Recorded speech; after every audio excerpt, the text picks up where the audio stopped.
Hello everyone, this is MC Deck Discussions and I'm Abby Small, and today we have a two deck comparison video. So just recently I put out a video with my deck Missile Toe to Toe, which you can see over here. And when I was putting that deck together and I was playtesting it, in the midst of doing that, I had shared my deck with Daring Lime, and he had made some suggestions, and I ended up modifying my deck a little bit. But when he did so, he also got an idea for another related deck. So this one is also focused on toe-to-toe, but an alternative build, and I wanted to share this alternative build, which I then also play tested, by the way, against Magneto. I went straight for Magneto just to kind of play test, see how it plays differently. This one is called Gold Balls and Legion Go Burr. It's not a published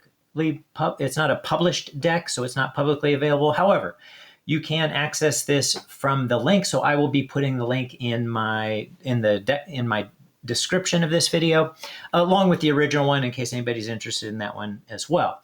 So, and then I was also thinking that one could actually combine these two builds if one wished. And now, one thing I want to note right off the bat is, and I mentioned this briefly in my video, is Missile Toe to Toe is a control deck. That is I build almost all my decks are control decks. In all my years of playing Marvel Champions, I've only even played a rush deck once. So that's a lot of years of never having played a rush deck.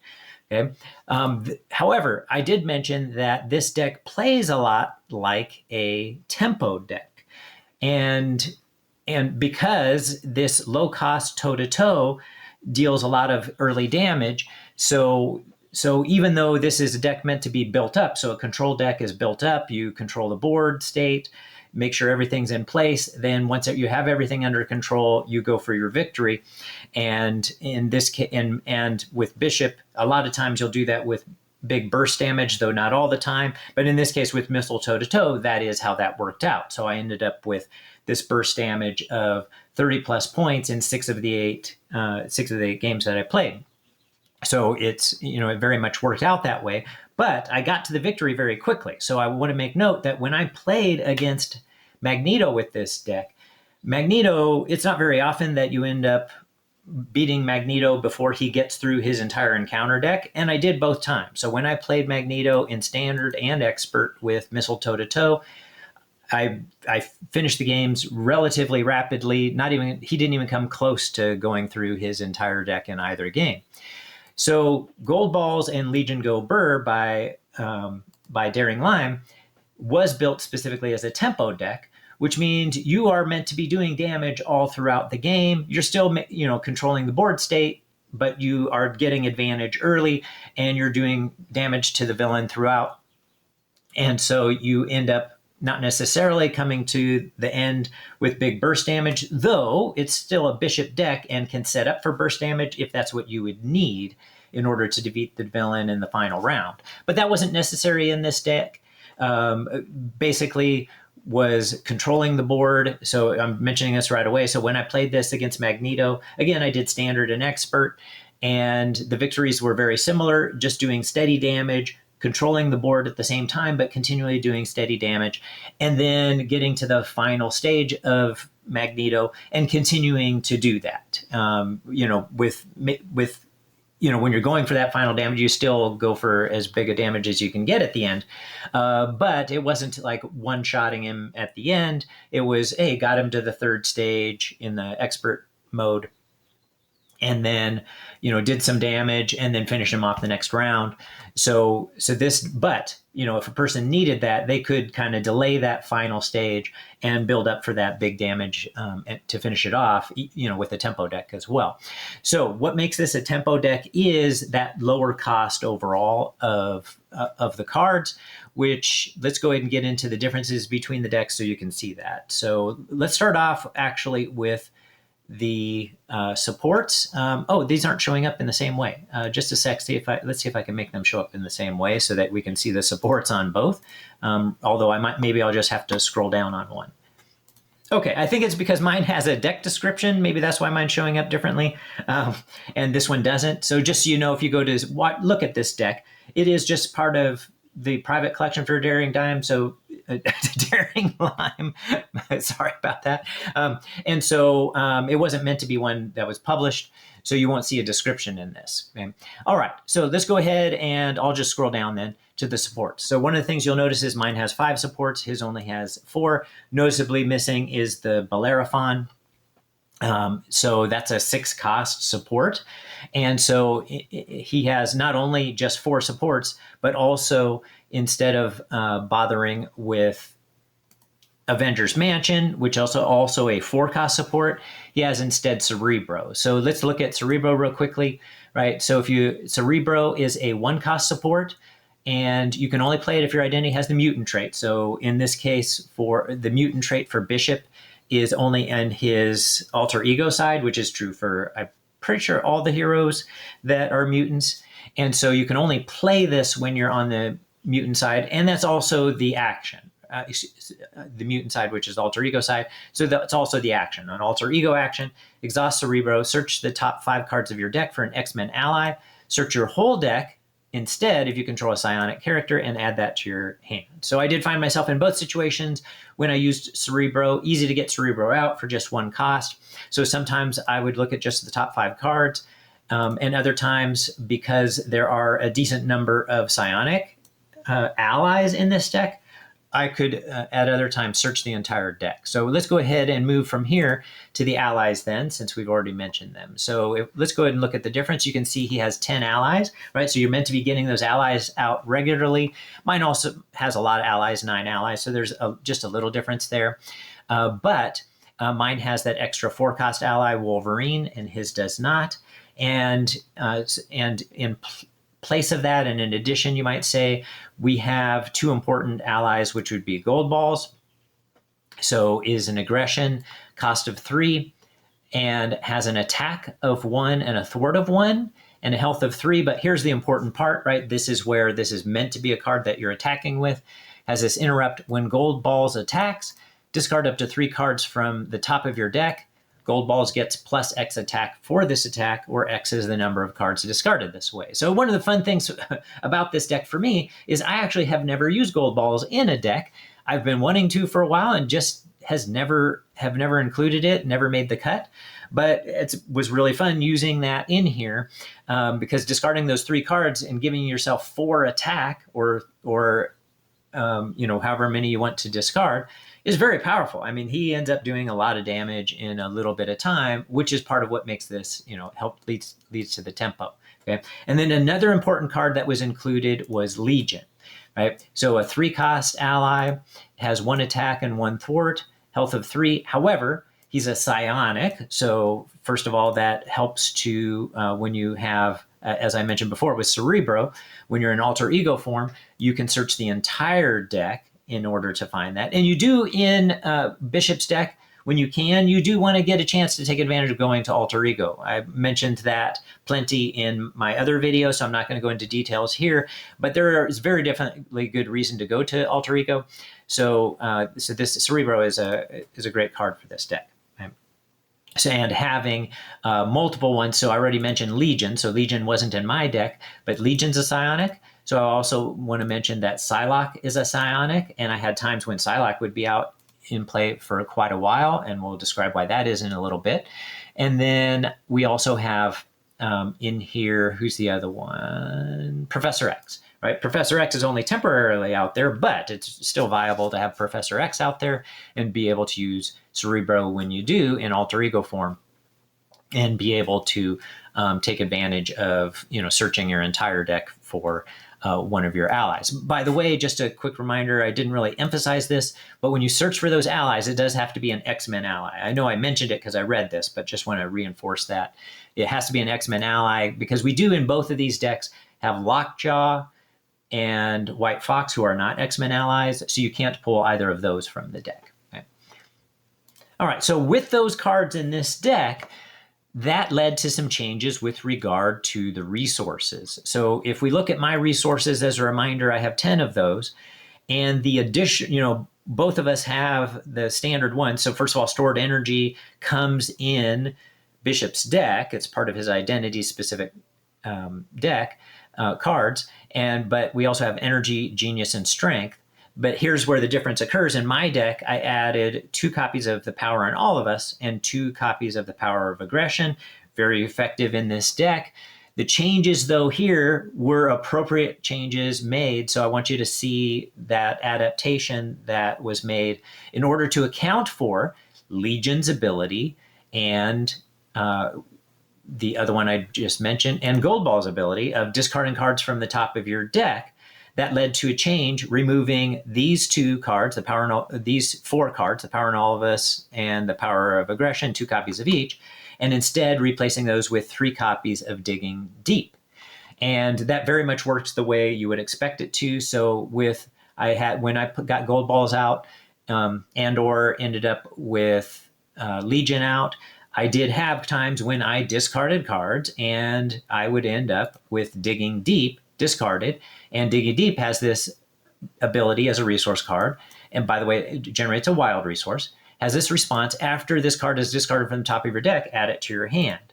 So the cool thing about this is you can get an extra chance to get those cards in your hand. And I had already mentioned in my video, but it's important to mention it here, that Weapon X and Alter Ego, fantastic card in this deck, by the way. So it's in both decks, but it's an Alter Ego action, exhaust Weapon X and take 1 damage.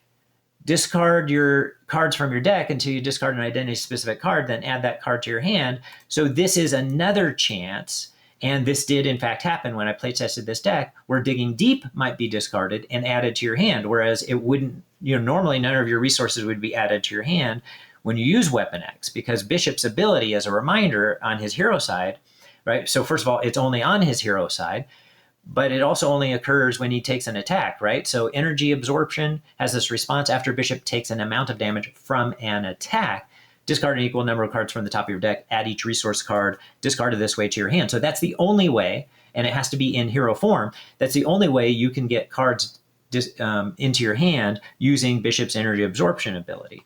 So any of these other ways, you won't get those resource cards in your hand. So this adaptation worked very well for this alternative build that uses toe-to-toe. So this deck still had a lot of the same advantages of using toe-to-toe, which also interacts very nicely with energy conversion.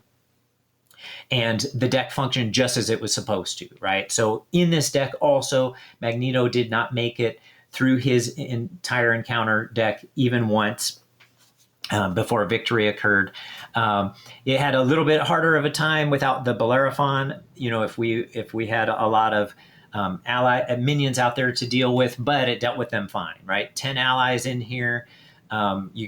Bishop has some of his own damage, and just as importantly, the attack training. So what attack training does is, so it's a 1-cost upgrade you attach to an X-Men ally, and only 1 per ally.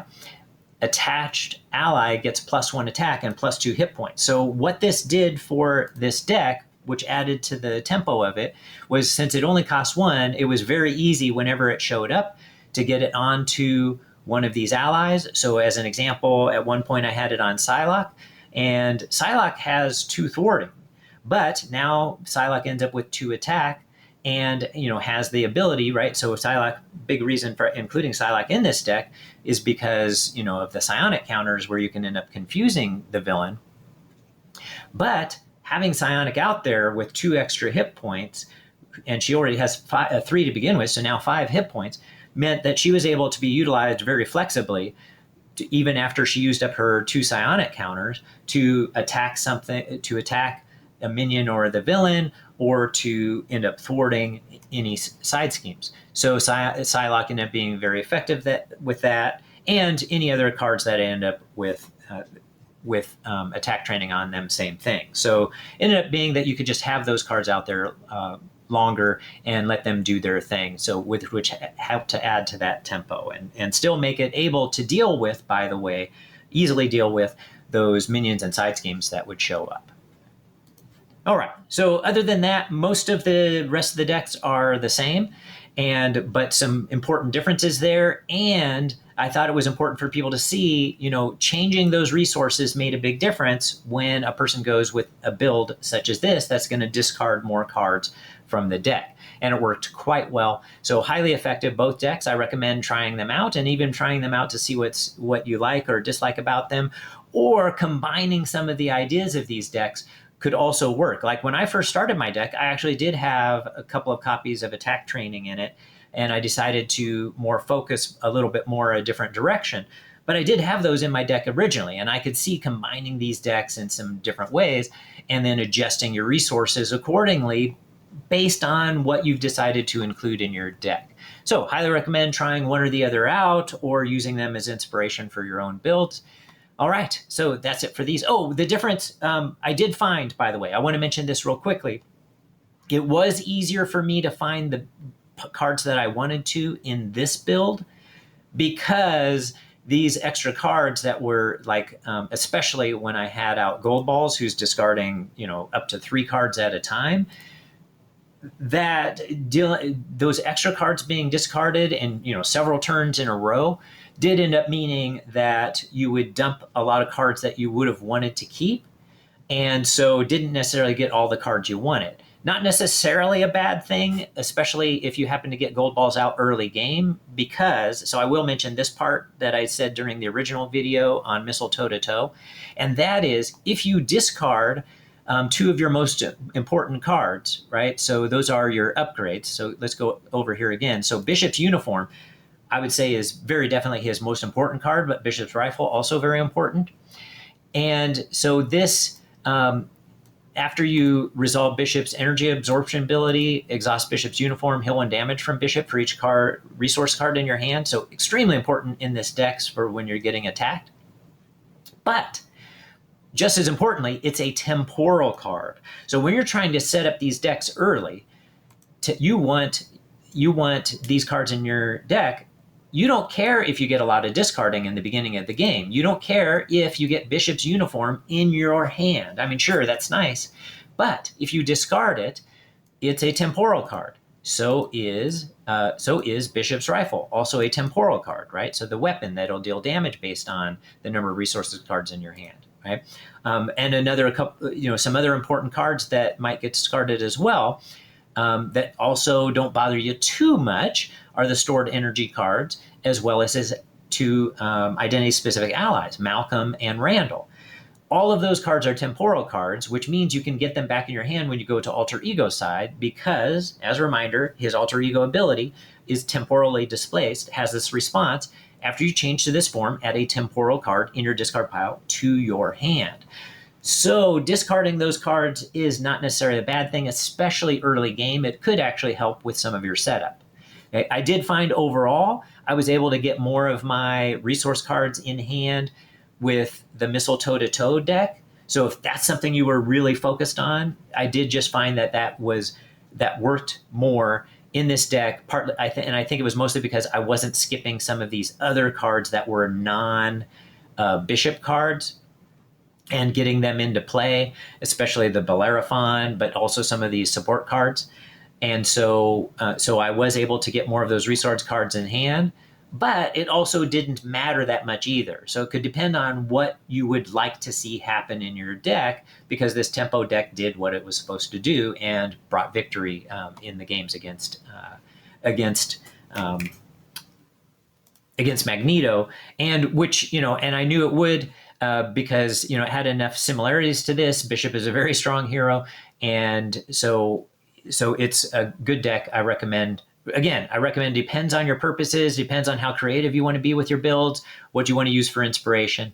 But in any case, give one or both a try, or, build your own deck. All right. Have a good one, everybody. Oh, be sure to like and subscribe if you appreciate this kind of content, and comment. I love having a discussion with people in the comments. All right. See you, or talk to everybody later.